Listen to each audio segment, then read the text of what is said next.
Good morning. My name is Megan Johnson. I'm a PTA with Prairie Rehab. I'm Jason Rostomily, also PTA with Prairie Rehab. This morning we are here to talk to you about some exercise mistakes, but mostly post-surgical mistakes. Mistakes that people are making while they're at home after they've had a knee replacement, hip replacement, shoulder surgery. It kind of relates to all post-surgical patients.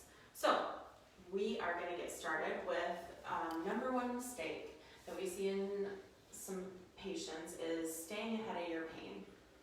We want to emphasize that you want to adhere to your prescribed medications from your surgeon. We are obviously not physicians nor pharmacists, but your physician and pharmacist have given you the appropriate doses and medications to use after surgery, and it's really important to stick to those. One, not taking too much, but also staying on schedule so that you're not in pain, and helps you to be more successful, to be able to comply with your home exercises as well as participate in your therapy sessions. So that's very important to stay ahead of your pain. Number two, sitting still for too long is a bad thing. We realize that when you are recovering from surgery and you're in pain and on medication and feel sleepy and don't really want to move, that it's really easy to stay in your chair or your bed and not get up and move around. But it is very, very important to do so. Sitting still for too long results in increased pain, increased stiffness, and overall mental unwellness, I think. Right, yes. Especially when recovering from a surgery, you're kind of down and out anyway. But getting up and moving every half hour to an hour is very important in your recovery. Number three on our list is don't compare your progress. I have so many patients come in that say, well, my cousin or my friend or whoever had the same surgery and they're doing so much better than me and this and that. No one's healing process is the same. Nobody's body is the same. It can vary even on your own body. You can have a knee replacement done and 6 months later have the other knee done, and your healing process and recovery is completely different. Yes. So comparing your process or your healing process and progression, it gets in your head. So please just try to stay patient and try to stay diligent in your recovery, and talk to your therapist. Right. Talk it out. We're here to encourage you and to keep you on the right path, but listening to others who always have an opinion. Everybody has an opinion about something, even if they know nothing about it. Just don't compare your progress or your recovery to anybody else. No, I completely agree. Once you get that in your head, it just makes it more difficult. So stay on your own path. Number four, mistake in post-surgical situations is not being diligent with your home exercise program and therapy sessions. This is a very, very important topic. Your work at home is just as or more important than the work that you do in therapy. Us as therapists, we're with you maybe 2 hours a week. About that, only 2 to 3 times a week, just a short little snippet of time. And so we're not responsible for your recovery. We're here to help you, to guide you on the right path in your recovery and give you exercises to do and be your coach. But your work at home is what's going to help you heal and help you progress and be able to move along through your recovery. It's hard to progress when you come to therapy if you haven't done your homework at home. So we tend to get in this routine of going over the same thing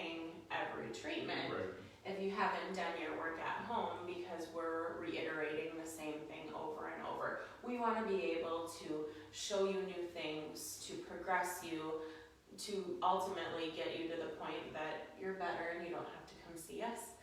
And that starts with your work at home, and having a coach or somebody to talk to and help you at home will help as well. But really staying on track and having your own routine is so very important. And that goes along with attending your therapy appointments consistently. Like we said, we're only with you for a very short amount of time throughout your recovery process and every week. So attending all of your therapy appointments is vital to your progression.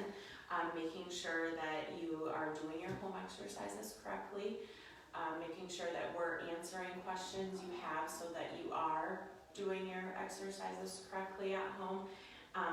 So being monitored and coached by a professional, even in those small amounts of time, are going to send you home with more to work on and work for, and also being progressed appropriately. We can tell you what is appropriate to do at home, and if you're moving too fast, you won't know it if you're not coming to your therapy appointments. Right. Yeah. And otherwise, if you're not coming in often enough, we might progress you too much without realizing it. So again, like Megan said, consistent. Yeah. So very, very important. Please make sure you're attending your therapy appointments and staying diligent and consistent with your home exercise program. So our fifth and last mistake that we have is exercising too fast. I see a lot of patients saying, if I just get through this and quick knock these out, I'll be done with my exercises and I can move on to something else. But that is not correct. That can result in injury. We increase load on our joints by doing exercises too fast, and you're not getting your full muscle contraction and isolating the muscles that need to be focused on, and creating compensation patterns, misusing muscles. So it's not helping you in any way by rushing through an exercise. Think about quality over quantity. Very important, and I stress that to patients a lot. Yeah, all the time. So, my lovely assistant over here is going to show us a couple of. Does that work? Yeah, that'll work. We're just going to show you a couple of exercises and the correct way of doing them versus the incorrect way. And Jason's going to show you rushing through an exercise versus what we want to do and want you to do in slowing down and really isolating an exercise. So first, let's just start out with a basic shoulder exercise. This is an external rotation. External rotation, I get people doing all kinds of weird things with their elbow and shoulder, and they go too fast, or they start doing this, and it turns out into more of a tricep workout than actual rotator cuff workout. So we would generally have someone use a towel, tuck the towel at the elbow, nice and straight, keeping the shoulder back, and just rolling out, slow and controlled. And rolling in just as controlled as pulling out. Correct. And we call that eccentric motion, but that is just as important as the motion outwards. And when you're rolling in, try not to let your shoulder roll forward as well. It's always important. Again, slow, controlled motion, both directions.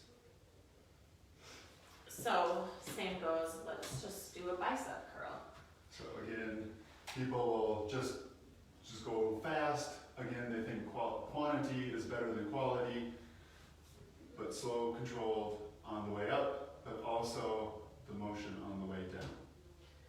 And again, you'll see people at the gym, taking a big barbell and just really slamming out repetitions, and there's no form, there's no rhyme or reason to what they're They're doing. letting their shoulder roll forward, they're hunched over, because too much weight.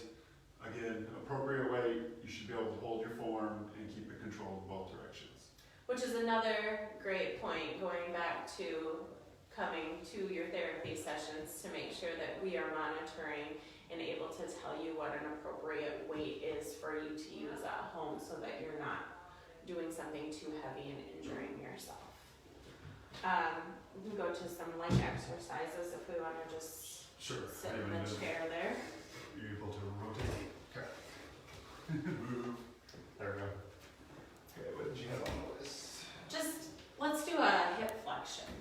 Sit flexion. So again, slow, controlled. Some people will bring it up and then just let it drop down. Up and drop down. Again, always back, slow, controlled, both directions. And then a long arc quad, which is the extension, and this is a very common exercise that we have our hip and total knee patients do. So again, I see a lot of people bring the leg up and then just let it drop. Up and drop, and they go really fast. So because they want to get those 10 repetitions. 10 done quick and be done with for the day. But again, slow, controlled, both ways. And again, quality over quantity always. I tell people, you know, we put on our home exercise programs, complete 10 reps. That's just a go-to number. If you are doing 2 sets of 10 reps, if you complete your first set, you do 10 just fine, nice and controlled. And then you get to your second set and you're tired and your body is fatiguing out and you're not able to complete all 10 of those reps, stop. If you get to 6 and you can tell that you're just dropping your leg and you're not performing them correctly, you stop where you're at and you rest. So, I think that concludes our 5 common mistakes, post-surgical, overall mistakes of recovery and healing and going through the therapy process. So thank you for watching. Like us on Facebook. We follow our YouTube channel. We have lots of resources over there, and Instagram as well. Have a great weekend. Have a great weekend, everyone.